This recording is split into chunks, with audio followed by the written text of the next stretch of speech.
Со 2 по 6 сентября текущего года в Бишкеке прошел чемпионат мира по греко-римской борьбе среди спортсменов с нарушениями слуха. В соревнованиях приняли участие 132 спортсмена из 16 стран. Из них честь страны защищали 25 членов национальной сборной. Сегодня наш земляк Нуржан Асан, завоевавший звание чемпиона мира, вернулся на малую родину, где его с почетом встретили жамбылцы.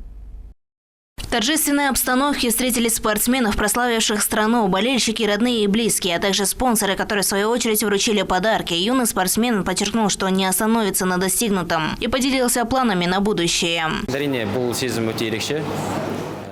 Конечно, это чувство очень особенное. Я рад, что стал первым казахстанским обладателем золотой медали на чемпионате мира. Для участия на соревнованиях съехали спортсмены со всего мира. Провел 3 встречи. Победа досталась мне нелегко. Ну а впереди немало планов. Мы поставили цели еще выше и сложнее. Одна из них – это завоевать олимпийское золото. Мы активно работаем над выполнением данной миссии. Отметим, что в чемпионате мира приняли участие 4 спортсмена из спортивного клуба для людей с ограниченными физическими возможностями Жамбылской области. По итогам соревнований национальная сборная Республики Казахстан завоевала 3 золотые, 2 серебряные, 1 бронзовую медаль среди кадетов и 2 золотые, 2 серебряные, 2 бронзовые медали среди молодежи и заняла 1-е место в командном зачете в 2 возрастных категориях. Дана Самат, Ислам Хамшибек, Азамат Бескенов, 7 News.